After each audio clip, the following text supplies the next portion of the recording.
O empirismo é uma filosofia cuja teoria do conhecimento coloca a experiência como único critério de verdade. Assim como o racionalismo de Descartes, o empirismo é responsável pela construção do pensamento moderno, visto que formula o método científico e faz crítica à filosofia escolástica. Com certa influência aristotélica, pelo fato de dar valor à experiência sensível e apesar de ser contemporâneo do racionalismo, o empirismo se distingue desses dois pensamentos porque coloca a experiência como critério de conhecimento de uma forma muito mais radical. O empirismo é uma filosofia, sobretudo, de origem inglesa, e seus principais nomes são Francis Bacon, Thomas Hobbes, John Locke, George Berkeley e David Hume. O desenvolvimento econômico da Inglaterra, a atividade comercial aguda, a existência de uma classe burguesa já com influência econômica e política, e o parlamento que começa a ganhar tanta ou mais importância que a monarquia, talvez sejam as causas possíveis para explicar o grande desenvolvimento do empirismo em solo inglês. A Revolução Industrial começa a gerar profundas mudanças que politicamente se consolidam com a queda da dinastia dos Stuart durante a Revolução Gloriosa, em 1688. Não podemos deixar de compreender o empirismo nesse contexto, pois nesse método valoriza muito a experiência concreta do indivíduo para a realização do conhecimento, em detrimento de uma especulação e metafísica tradicional, complicada e, de certo modo, exageradamente elevada, distante da realidade prática do sujeito. A Royal Society é um instituto que foi fundado em 1660, por meio do patrocínio de ricos comerciantes de Londres, cujos interesses estavam na aplicação prática e técnica das possíveis invenções que podiam ir de instrumentos para ajudar na exploração do Novo Mundo, as Américas, a cartas de navegação e até mesmo estudos sobre as línguas. Veremos aqui as ideias principais de três importantes filósofos empiristas, Francis Bacon, John Locke e David Hume. Francis Bacon e o método experimental. Francis Bacon é considerado um dos primeiros pensadores modernos. Tinha uma postura, contudo, diferente da postura do francês, pois propunha o método experimental contra a especulação metafísica. Embora não tenha sido propriamente um cientista, também faz parte de seu pensamento o progresso da sociedade por meio do avanço técnico-científico.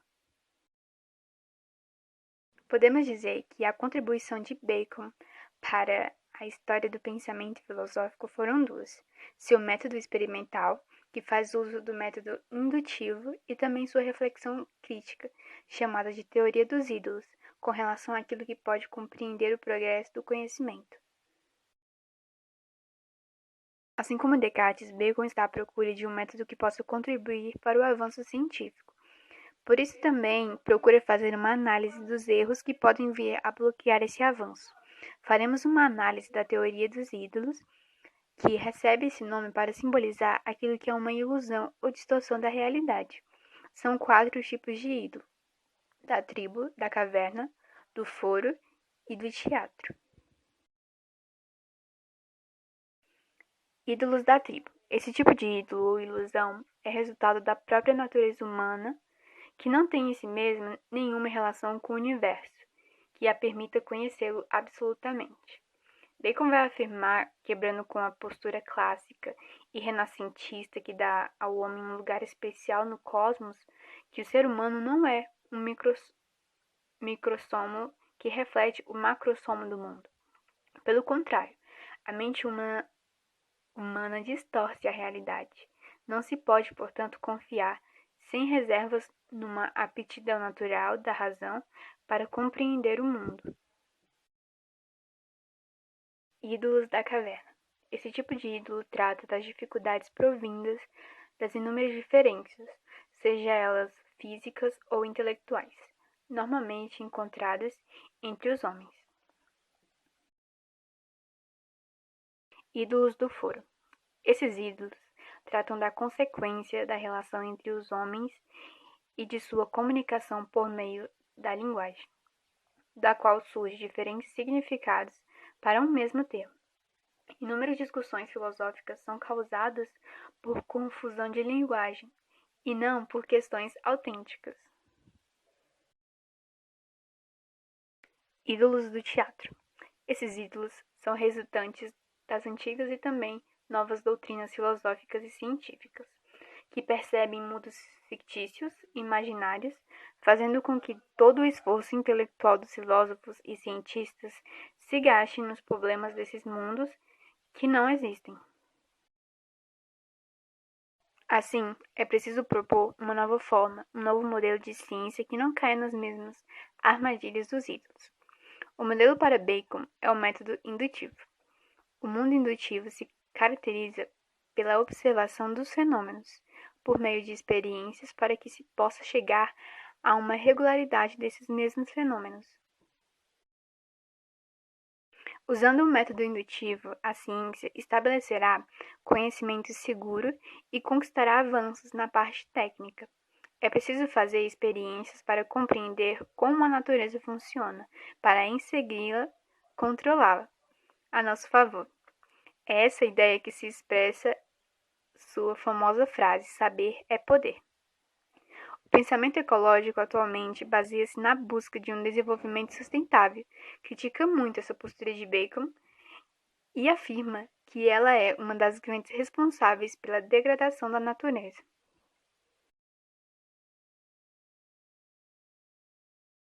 John Locke foi membro da Royal Society e pensador iluminista inglês com grande influência nas novas teorias políticas e também nas questões epistemológicas envolvendo o empirismo. Suas obras foram o Ensaio sobre o Entendimento Humano. Segundo John Locke, o objetivo de seu livro é remover o excesso de metafísica presente nas discussões sobre a teoria do conhecimento. Portanto, John Locke pensa que o excesso de discussões especulativas e metafísicas, provindas principalmente de séculos de escolástica, dificultou o caminho para se chegar a uma teoria do conhecimento mais simples e segura. O conhecimento, portanto, não é inato, mas resulta do modo como elaboramos as informações que recebemos da experiência. A mente é como uma folha em branco ou, para usar a expressão de Locke, uma tábua rasa, na qual as percepções sensíveis deixam suas marcas. Desse modo, as ideias em nossa mente correspondem às coisas reais. Então, para Locke, o pensamento possui uma disposição para trabalhar as informações que chegam por meio da experiência. Na filosofia de Locke, não há um ser que pensa. Como em Descartes, não há uma mente com disposição para elaborar as informações provindas da experiência. Nesse contexto, Locke começa a esclarecer as diferentes impressões que recebemos da experiência. Essas diferenças podem ser chamadas de qualidades primárias e qualidades secundárias dos objetos. As impressões de qualidade primária são aquelas próprias do objeto, como, por exemplo, a forma, a extensão e o volume. Já as qualidades secundárias são consequência da maneira pela qual percebemos o objeto, que seriam a cor, a textura, o odor. Por exemplo, um pedaço de ferro é constituído de propriedades como extensão, solidez, maleabilidade, que são a maneira pela qual esse tipo de corpo se manifesta. Ainda no caso do ferro, ele pode estar com uma determinada cor, enferrujado ou quebrado. Isso faz parte de suas qualidades secundárias. Em outras palavras, as qualidades primárias são aquelas que o objeto deve ter para ser o que é, e poder receber as qualidades secundárias, que por sua vez são a maneira pela qual esse objeto se determina. Se as qualidades são o que captamos pela experiência, Locke vai concluir que não podemos conhecer as coisas em sua essência. Assim, com relação ao mundo natural, não temos conhecimento no sentido estrito do termo. Tudo o que podemos ter é uma crença ou opinião. Por outro lado, Locke vai dizer que existe o conhecimento demonstrativo, que é a reflexão sobre certas relações entre as ideias, ou seja, é o reconhecimento de que certas relações entre as ideias fazem sentido lógico, o que vai caracterizar conhecimento autêntico. Contudo, o conhecimento demonstrativo se restringe a determinados campos de conhecimento, como a geometria.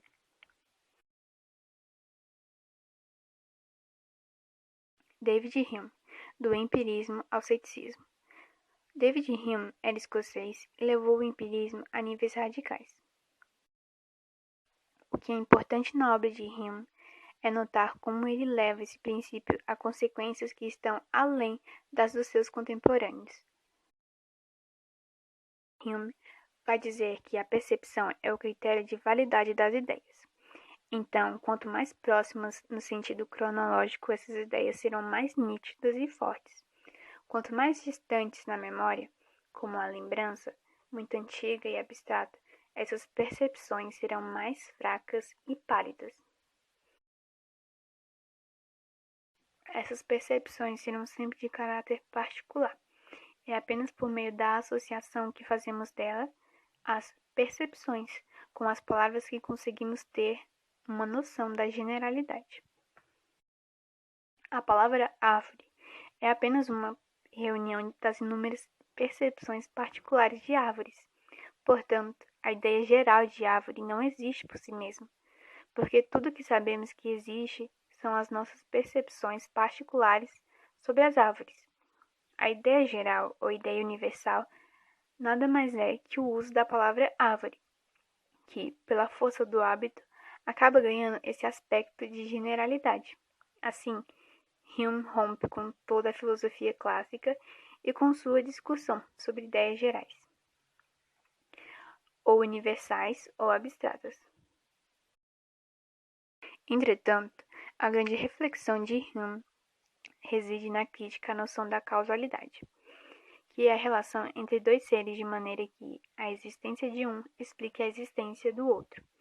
Por exemplo, quando jogamos bilhar, usamos o taco para fazer com que a bola branca encaçape as outras bolas.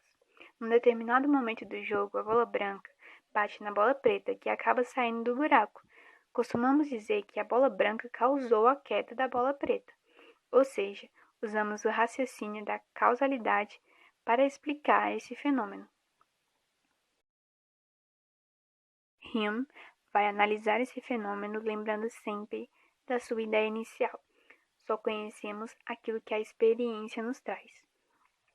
Ora, tudo o que vemos é uma bola batendo na outra. Nós não vemos a causalidade. E se só há conhecimento daquilo que vemos, não há conhecimento da causalidade. Tudo o que vemos é uma regularidade dos fenômenos. Só podemos afirmar que as coisas simplesmente acontecem. Essa regularidade até pode ser chamada de regra, mas não podemos dizer que sempre irá acontecer. Hume dirá que os homens não têm a experiência da causalidade, que ela não passa de uma criação mental, um hábito criado pelo pensamento. A causalidade não está no mundo, mas é uma maneira pela qual compreendemos o mundo. Seguindo o mesmo raciocínio, Hume chega a criticar a ideia pessoal, o uso da palavra eu. Resigna uma definição ou um ponto fixo de quem nós somos, mas na verdade, a identidade pessoal não passa de uma série de diferentes momentos que não formam uma essência. Por exemplo, usa-se a palavra eu apenas para referir às inúmeras experiências particulares que cada indivíduo tem de si mesmo. Portanto, o eu como pensamento puro não existe, pois não há pensamento puro destituído de experiência. Nesse caso, para o empirismo de Hume, só é possível usar a probabilidade. Então, não se pode ter certeza, porque essa certeza não é dada na experiência. Se todo conhecimento vem da experiência, como conheceríamos tudo ou como conheceríamos qualquer coisa por completo? Como poderemos saber com certeza da existência daquilo que não pode ser dado pela experiência, que não pode ser experimentado? Não poderemos dizer que existe e que não existe? É dessa maneira que o empirismo se relaciona com o ceticismo. Quanto mais a experiência avança, mais poderemos constatar os limites do conhecimento. Assim, não se pode afirmar com certeza que se conhece completamente alguma coisa, mas apenas que tivemos a experiência dela até esse momento. De fato, é discutível dizer que Hume era cético, pois o ceticismo vai afirmar que não podemos ter certeza de nada, ao passo que o empirismo de Hume vai simplesmente dizer que não podemos ter conhecimento para além da experiência.